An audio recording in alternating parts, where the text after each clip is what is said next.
Okay. Picture natin. Okay. Picture. Okay, so we will start our lesson tonight on the minor prophets. This is part 2, ano? Tatalakayin natin another 3 books. Last time ating pinag-aralan ay yung tatlong aklat ni Micah, Joel, at saka what's the other one? Hosea. Okay. Hosea. Hosea, yeah. So of the 17 books of prophecy in the Old Testament, 12 books are called minor prophets. We know that already.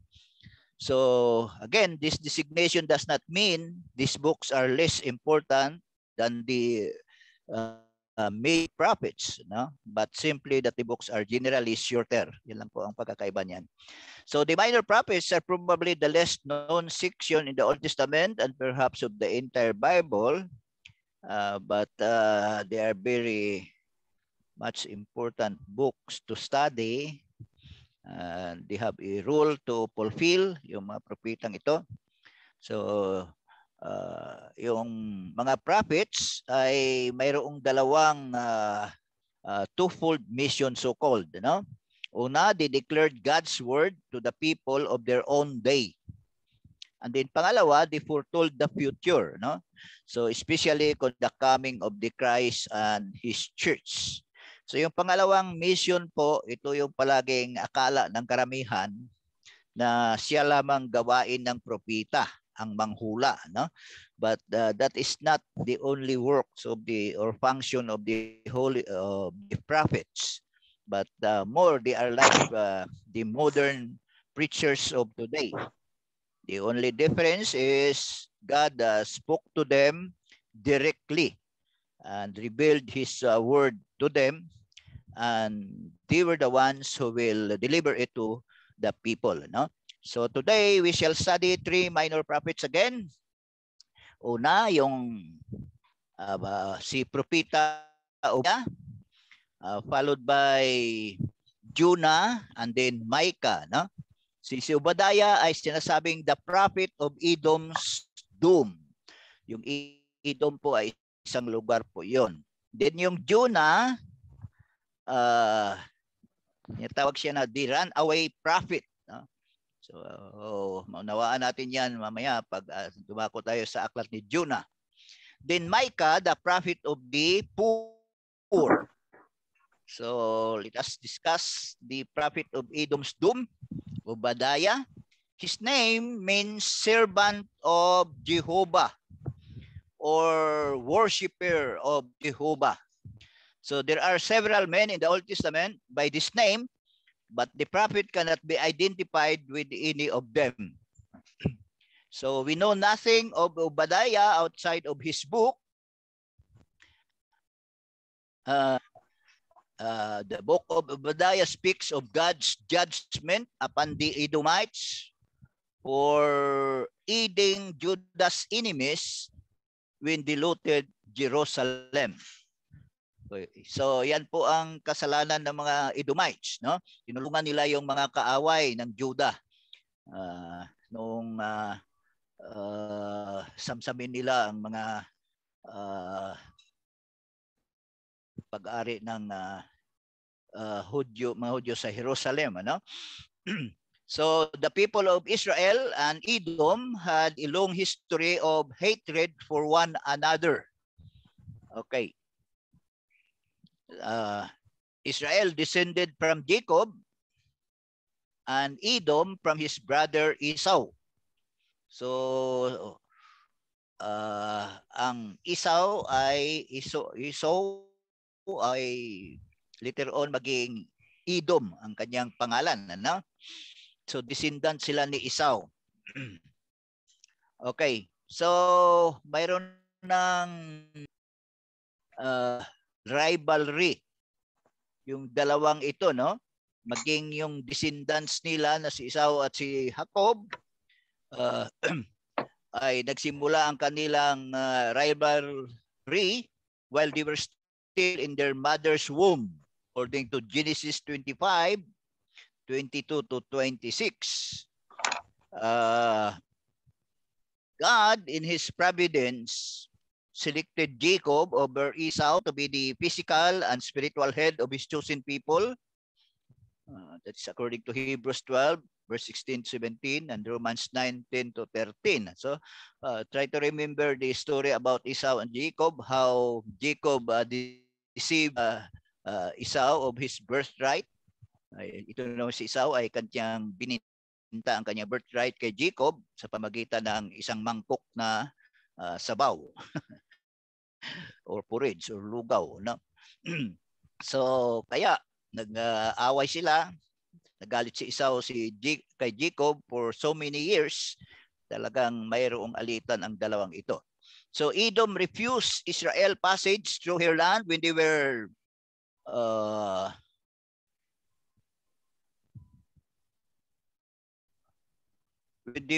on their journey to Canaan, according to Numbers 20:14 to 21. No? So hindi sila pinadaan ng mga Edomians. Yung habang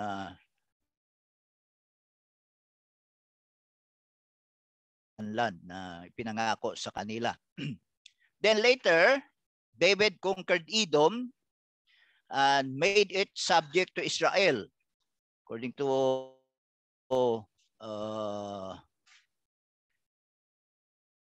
2 Samuel chapter 8, verse 13 and 14. Then after that, Edom revolted and became independent, according to 2 Kings chapter 8, verse 20 to 22. Okay, concerning the date of Obadiah, scholars are, or conservative scholars are divided. No? So many believe it deals with the gloating of the Edomites over the in 586 BC. But others praise Obadiah in the time of Jehoram, when Philistines and Arabians attacked Jerusalem, and this was about 845 BC, according to 2 Chronicles chapter 21, verse 520. Kaya may dalawang date tayo, no? 586 or 845 BC. So though neither date does any injustice to the message book, the 845 BC date is more likely. Yung walaan ng karamihan ng mga conservative scholars. Edom had revolted against Judah during the reign of Jehoram, according to 2 Kings chapter 8, verse 20 to 22. And Obadiah does not indicate that the whole population was carried away, as happened in 586 BC. So also, the captives were not to Babylon, but to Phoenicia and the west. That is according to Obadiah verse 20. No? So yan ay nagpapakita na hindi noong Babylonian captivity ang tinutukoy, or 586 BC. So there is no indication of a total destruction cities such as occurred in 586 BC. Kaya word 845 BC kaysa 586 BC. So both Amos and Jeremiah, so they're here than both of them, according to Obadiah 14 and Amos chapter 1 verse 6. Obadiah verse 14 lang, isa chapter lang kasi yan. No? And then also in Obadiah verse 4 and Amos chapter 9 2, Obadiah verse 19 and Amos chapter 9 verse 12, and Obadiah verse 1 to 6 and Jeremiah chapter 49 verse 7 and following. No? Okay. So the fulfillment of Obadiah's prophecy that God would destroy Edom for her arrogance and unbrotherly attitude is confirmed by history. Sila or Petra and powerful because of its location. And in the 4th century before Christ, the Nabatean Arabs conquered the Edomites and drove them from their land. They settled in southern Judah and became known as Edomia. They were conquered by the Roman in the 1st century and disappeared from history. So they no longer exist as a nation. No? Si King Herod was known to be an Edomian. No? Kaya siya po ay descendants ni Esau.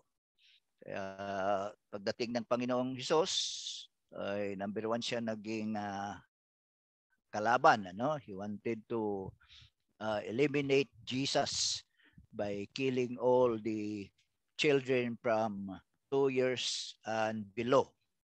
So yan ang ginawa ng isang Edomian. So yung prophecy ni Obadiah ay natupad po yun. Ano? Nawala yung Edom, hindi na siya naging bansa after they were conquered by the Romans century. So yan pong fulfillment. Okay, so let's go to Jonah. Mabilis lang tayo, no? He's known to be the runaway prophet.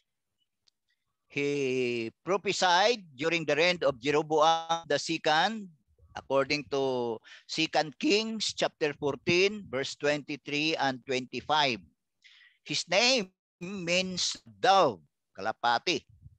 So he was from Gath-hepher, a small village 4 miles northeast of Nazareth. 2 Kings chapter 14, verse 25. So Jonah was proud, patriotic, and prejudiced. Those are his 3 characteristics. No? An understanding of the historical background is essential to understand the book of Jonah.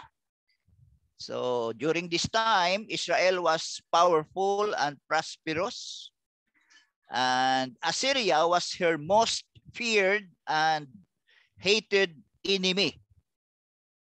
And Nineveh, or Nineveh, capital of Assyria, was the greatest city in the world at that time. Okay, so ang pinaka dakilang bayan o lungsod sa panahon na yon bilang kapital ng Assyria. So the time of the book was about 780 BC. So nakita natin diyan sa binasa natin ang aklat ng Jonah, he was commanded by the Lord to go to Nineveh, no? To preach about the coming doom of Nineveh for 120 years, 120 days. God will destroy them. You know? So what happened is Jonah did not obey the Lord first. You know? So many have criticized Jonah because of the miracles in it. So some say it is a myth. Others believe it is an allegory of Israel's captivity, repentance, and restoration. But Jesus believed it was historical, no? By quoting some events in the book, no? Like the big fish that swallowed Jonah. No? So Matthew 12:39 and 41 and Luke 11 verse 29 and 32, ayun yung mga talata na na-mention ni or rather ni Jesus ang tungkol kay Jonas, na yung kanyang sinabi na patungkol sa kanyang resurrection. Na? Okay. Medyo lumalabo. Totoy, ibalik mo nga, Totoy. Bilisan mo. Dilil! Hindi ka ba nakinig? Iayusin mo.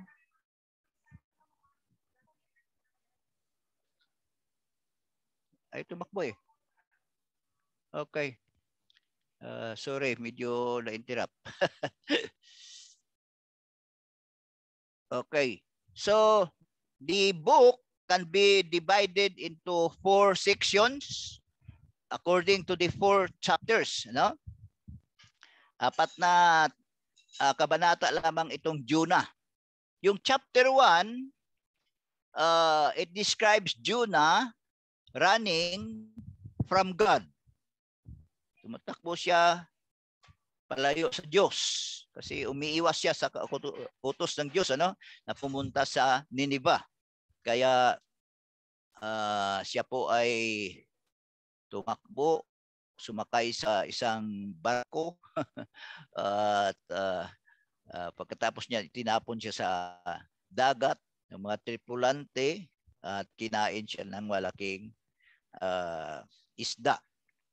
Then chapter 2 describes Jonah running to God. So he runs from God. Jonah runs to God. Chapter 2, pabalik siya sa Panginoon. No? Yun ay nung kinain siya ng isda at doon sa loob ng tiyan ng isda, nanalangin siya at iniluwa siya. And then sa chapter 3, ang description is Jonah ran with God. Kasama na niyang Diyos. Okay, so he went to Nineveh and preached and warned them that they should repent if they will not in 120 days, God will destroy that city of Nineveh. No? And then sa chapter 4, kita natin diyan ay si Jonah runs ahead of God. Ibig sabihin, pinangunahan niya ang Panginoon. Okay? So, ito yung propeta or preacher na ayaw niya ang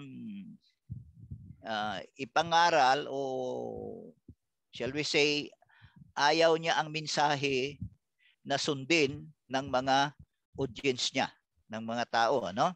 So, winarningan niya, pero he does not want them to be to change their ways. Ano? Ayaw niyang na mag-repent sila sa madaling salita. Kasi ang nais niya ay parusahan itong mga Assyrians na ito, no? Yung mga Ninevites. Kasi sa panahon na yon, ang Assyria is known to be a very, very cruel nation, no? Na wanting to destroy many cities and nations. They are known for their cruelty. Kaya sabi ng ibang scholars, one of the reasons why Jonah does not want to or did not want to go to Nineveh because of the cruelty of these people. So maybe natatakot siya na baka kung anong gagawin sa kanya doon, no? Kasi itong mga taong ito, pag nagparusa sila sa mga nahuli nilang mga bihag, hindi nila basta pinapatay. Tinutorture muna nila, no? Ang iba ay binabalatan at ipahila sa kabayo.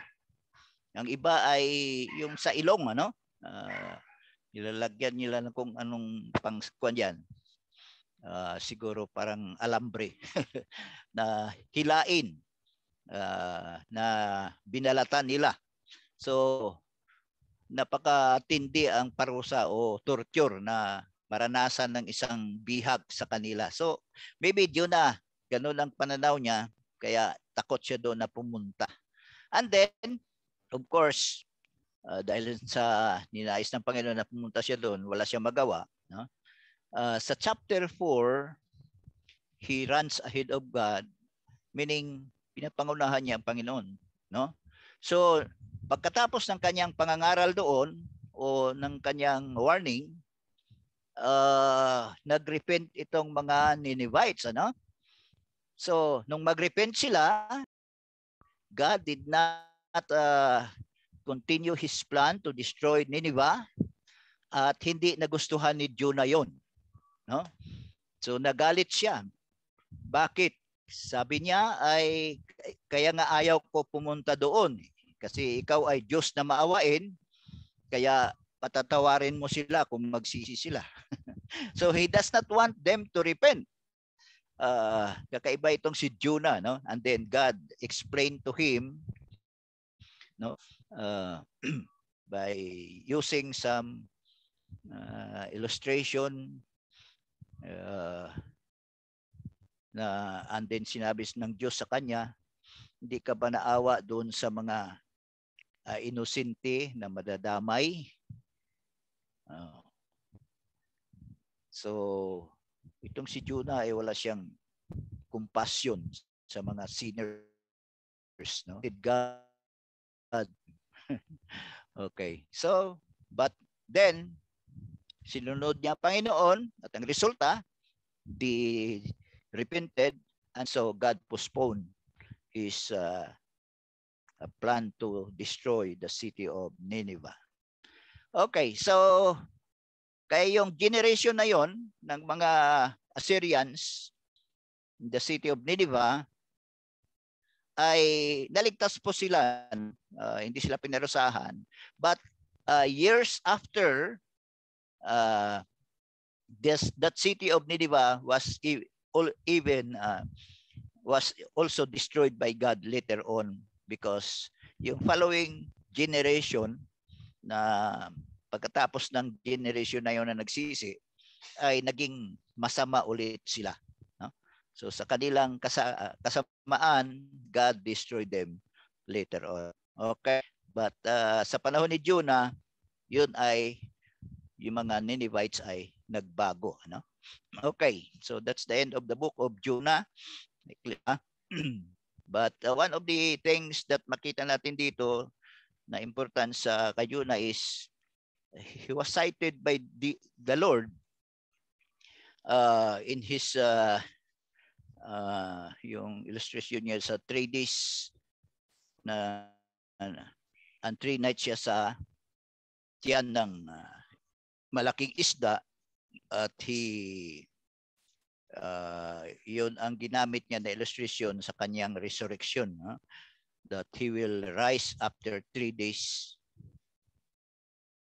after his death. Okay, so Jesus believes that Jonah is a historical person, at the same time the story was historical.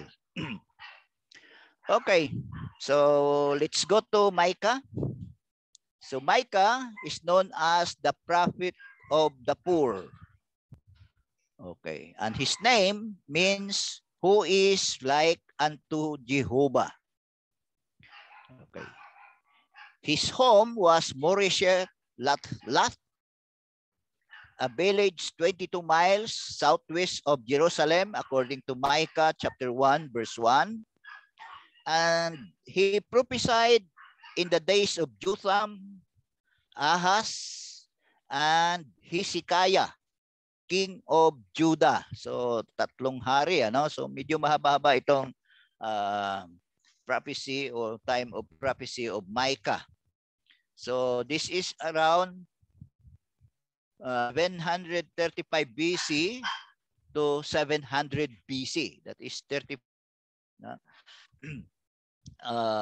Contemporary niya si Hezekiah, so si Isaiah ay contemporary niya, no? So he was a younger contemporary of Isaiah in Judah and Israel. Now, during Micah's lifetime, Judah was threatened by Assyria. Okay, so ang capital ng Assyria again is Nineveh, right? Na pinuntahan ni Jonah. So the land was invaded by Israel and Syria when Ahaz rejoined their alliance against Assyria, according to Isaiah chapter 7 and then 2 Kings chapter 16. So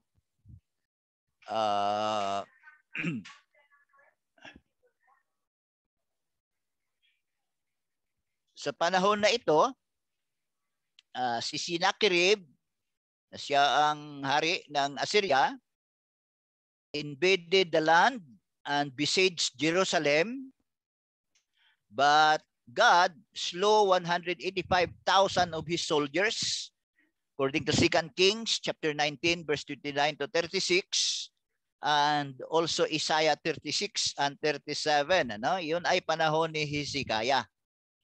Okay?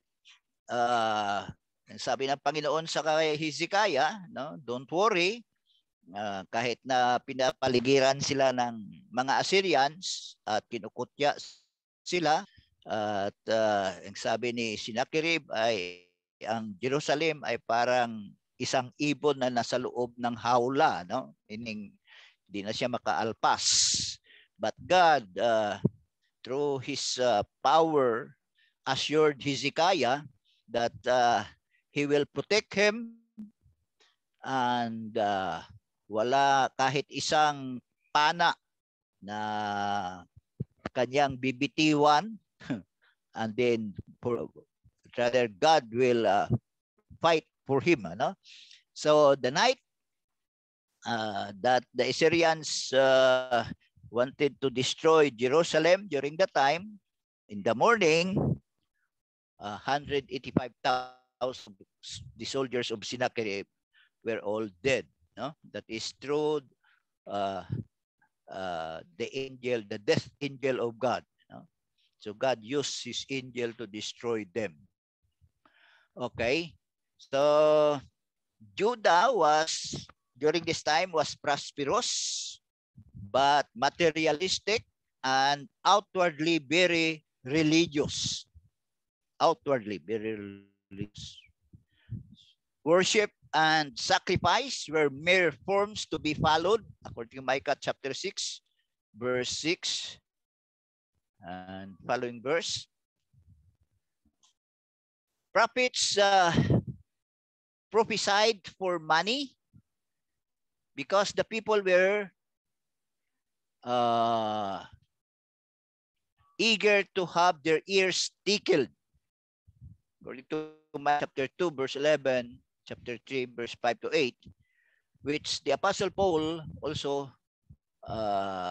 say in 2 Timothy chapter 4, verse 1 to 5, describing this kind of people, who and preachers who people who just want to hear things that are pleasant to their ears. So ayaw nila yung makinig sa mga bagay na nakakasakit sa kanilang damdamin kahit totoo, no? So kaya yung mga prophet sa panahon na ito ay pag alam nila na hindi magustuhan ng mga tao ang pahayag ng Panginoon, hindi nila sasabihin yun, no? But rather they would say things which are not really true, no? Just to please the people, no? Especially the king. Kapag ayaw kasi ng hari ang balita o pahayag na galing sa isang tunay na propeta, magagalit siya at parusahan niya ang propetang yon, no? So some of these prophets will became false prophets because of that, no? So hindi na nila sinasabi ang tunay na salita ng Panginoon for fear that the king would be mad at them and they will be punished, no? And also the people who listen to them. Now, witchcraft, idolatry, and superstitions were practiced along with the worship of the one true God during the time. And judges took bribes to prevent justice. So this is a time where Judah's morality is very low, no? He became very sinful. Rulers ignored the needs of their subjects and took advantage of their position to fatten their purses. According to Micah chapter 1, verse 1 to 4. So parang walang pagkakaiba sa panahon natin, di ba? Kapag ang mga rulers ay corrupt at hindi na tinitingnan ang kabutihan, kapakanan ng kanilang mga nasasakupan, di puno ng corruption, no? They just enrich themselves. So ganoon din sa panahon ni Micah, no? Sa panahon na sa lugar ng Judah, no? Yung mga rulers nila nagiging very corrupt. Now, there is one significant prophecy of Micah. He foretold the birthplace of the Savior. That is in Micah chapter 5 verse 2, no? Where he mentioned Bethlehem as the place or the birthplace of the Savior. So that is very, very clear prophecy, no? Na tupad nung may panganak ang Panginoon doon sa Bethlehem, sa lugar ng Judea. Okay. So, in conclusion, you will see that the prophets had a twofold mission: to foretell God's will to the people of their day, and then to foretell what would happen in the future as God's plan to redeem man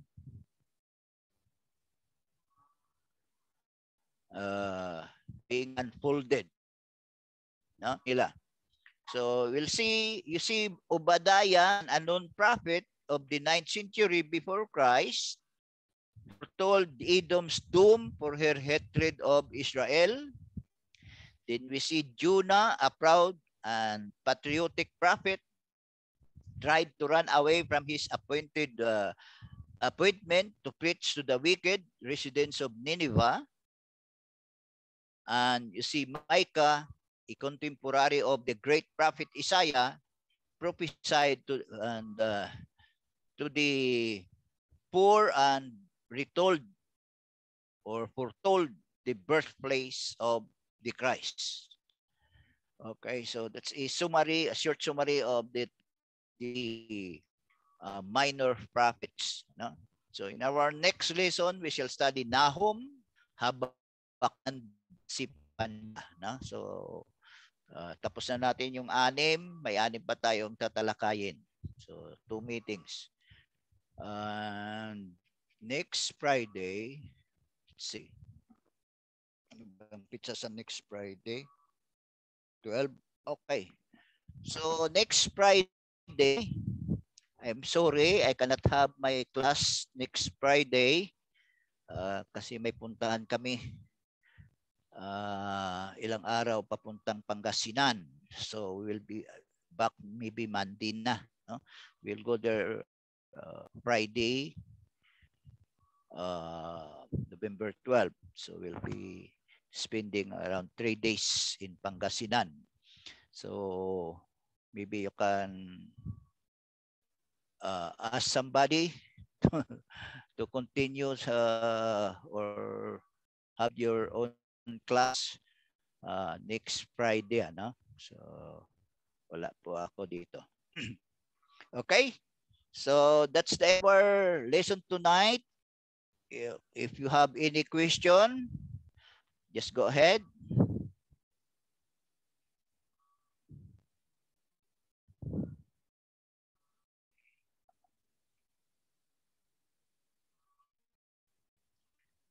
Oh, matahimik.